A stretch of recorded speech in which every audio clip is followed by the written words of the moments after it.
السلام عليكم ورحمة الله وبركاته. ازيكم حبايبي؟ عاملين ايه؟ يا رب تكونوا بخير ان شاء الله. النهاردة هعمل معاكم الدولمة التركية او الورق الملفوف او بطريقة مصرية، يعني ايه اللي هو محشي الكرنب. هعمل معاكم الطريقة بتاعته بوصفة سهلة جدا وطريقة جميلة وناجحة وبخطوات سهلة جدا لأي حد يقدر يعملها. بصوا هنا كده ما شاء الله، حاجة كده عسل من الآخر.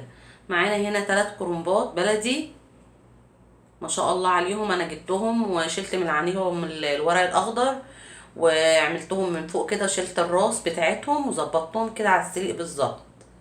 بصوا هنا كده ما شاء الله. لما تيجي تختاري ملفوف او كرنب اللي هو بالمصري، بتختاري اللي هي الحجم الوسط، ما بتختاريش الكبيره اللي هي عرقها صغير، بتكون مسكره وبتبقى جميله جدا وحاجه كده عسل ما شاء الله. عندنا هنا بقى هنحط حله على النار كده نصها ميه،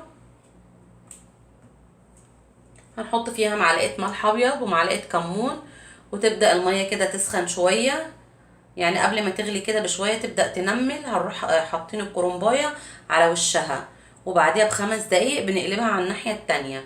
بصوا كده تستني 5 دقايق وبتبداي بقى تشيلي ايه الورق كده بالدور واحده واحده، هتلاقيه اتشال معاكي بكل سهوله.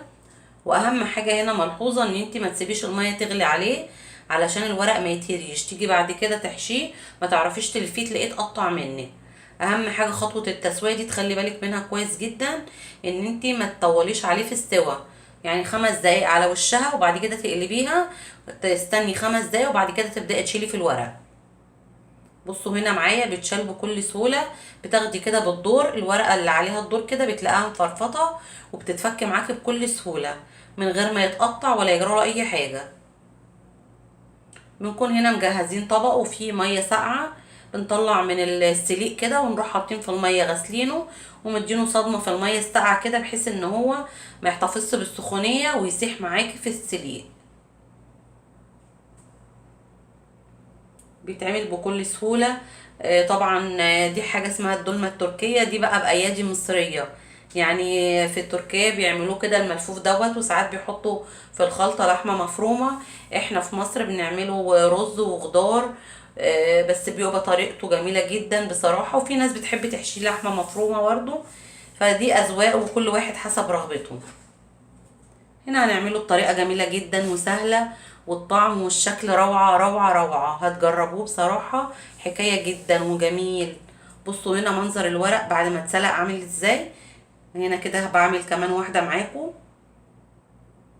بصوا كده ما شاء الله، بتسحبي واحدة واحدة كده بكل سهولة، وترجعي تحطيها في مية ساقعة بحيث ان هي ايه ما تحتفظش بالسخونية وتسيح منك بسرعة. يا ريت اللي اول مره يشوف قناتي انا يوميات تيتا، ما تنسوش تدعموني بلايك واشتراك للقناه. ربنا يخليكم ليا يا رب، وهستنى تعليقاتكم على الفيديو.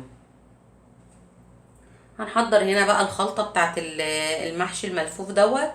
عندنا هنا هنحط كوبايه زيت في الحله، هنسيبها تسخن شويه وننزل عليها ب3 بصلات مفرومين. هنديهم بس كده تشويحه بسيطه، مش هنحمرهم، يا دوبك بس البصلايه تدبل. هننزل عليها هنا برتل طماطم. طبعا هنا برضو في مكعب بنجر او اللي احنا بنحطه على الطماطم دوت بيخليه احمر. البنجر بيبقى جميل جدا ومفيد جدا للاطفال وللانيميا. هننزل برتل ميه كمان لان انا عامله كميه كرنب كتير. البنجر دوت اسمه الشمندر، اللي معرفش بقى اسمه في انهي بلد بالاسم دوت بصراحه. هنحط هنا معلقه فلفل اسمر ومعلقه كمون ومعلقه ملح ابيض، وهنحط شطه وبابريكا وبهارات اللي انت بتحبيها كلها حطيها.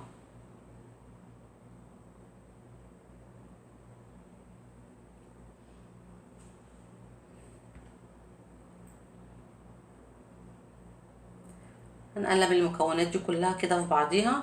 عندي هنا كام قرن شطه بصراحه، احنا بنحبها حاره، فحطيت هنا في التسبيكه قرن شطه وحطيت معلقه سكر. هنا خلاص كده الصلصه اتسبكت معانا وبدات تطلع الزيت بتاعها على الوش كده، خلاص هي جهزت. هنزل عليها هنا بكميه الرز وهي لسه على النار، بنوطي عليها ونقلب الرز فيها حوالي كام دقيقه كده لما الرز يشرب من الصلصه بتاعتها. الوصفة دي جميلة جدا والطريقة دي روعة، بتخلي لك الخلطة بتاعت المحشي لها طعم وحاجة كده روعة. هننزل هنا بالخضار ده، بقدونس وكزبرة خضراء وشبت، خرطته وغسلته كويس جدا، وهنزل هنا على الرز بالصلصة وهقلبهم فيها كويس. الريحة بصراحة جميلة جدا، مش قادرة اوصف لكم. هنا خلاص كده وقطعت الكرنب معايا. بصوا هنا الخلطة جميلة جدا، وقرون الشطة دي بقى عاملة كده ميكس جميل حر قوي بصراحة، احنا بنحبها كده. وهنا قطعت الورق كده جميل ما شاء الله. هنبدأ بقى كده نحشي.